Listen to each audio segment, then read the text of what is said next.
সংযুক্ত আরব আমিরাতের বিপক্ষে সিরিজ হেরে অকপটে নিজেদের ব্যর্থতা স্বীকার করে নিলেন অধিনায়ক লিটন দাস। সঙ্গে বড়সড় দায় চাপালেন শিশিরের ওপর। টাইগার অধিনায়ক বলেন, গত 3টি ম্যাচে আমরা দ্বিতীয় ইনিংসে বোলিং করেছি, আর শিশির এখানে মূল ফ্যাক্টর বলে আমি মনে করি। এখানেই থেমে থাকেননি কাপ্তান লিটন। পারভেজ ইমন, তানজিদ তামিমদের ব্যাটিংয়ের প্রশংসা করেন। একই সাথে বলেন, আমাদের আরও শিখতে হবে, শিখে ম্যাচে তা কাজে লাগাতে হবে।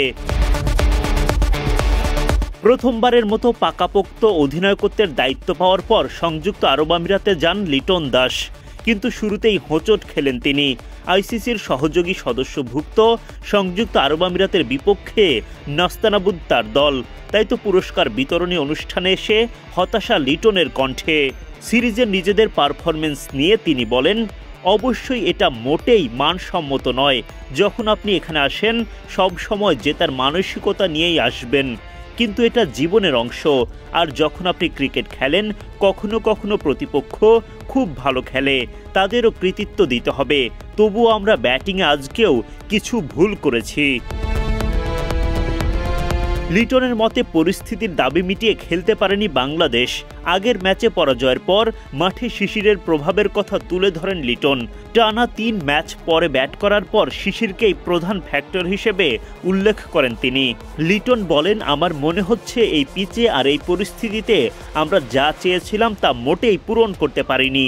গত 3টি ম্যাচে আমরা দ্বিতীয় ইনিংসে বোলিং করেছি, আর শিশির এখানে মূল ফ্যাক্টর বলে আমি মনে করি। সিরিজের ইতিবাচক দিকগুলো তুলে ধরে আরও শেখার তাগিদ দিয়ে লিটন বলেন, অবশ্যই পারভেজ ইমন আর তানজিদ তামিম কয়েকটা ম্যাচে হৃদয় আর জাকের খুব ভালো ব্যাট করেছে, আর মাঝের ওভারগুলোতে কয়েকজন খুব ভালো বোলিং করেছে।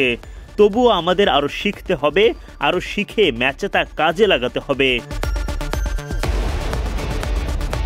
লিটন মনে করেন, সংযুক্ত আরব আমিরাত দারুণ বোলিং করেছে, তবে ব্যাটিংয়ে শিশিরের সহায়তাও পেয়েছে তারা। টাইগার অধিনায়ক বলেন, তারা আজ খুব ভালো খেলেছে, তারা দারুণ বোলিং করেছে, আর তাই আমরা বেশি রান করতে পারিনি, কিন্তু ব্যাটিংয়ে তারা শিশিরের একটু সুবিধা পেয়েছে। কৃতিত্ব তাদেরই। যারা মিডল অর্ডারে ব্যাট করেছে তারা তেমন প্যানিক করেনি, আর তাদের কৃতিত্ব দিতেই হবে। Adnan Ahmed, BD cric time.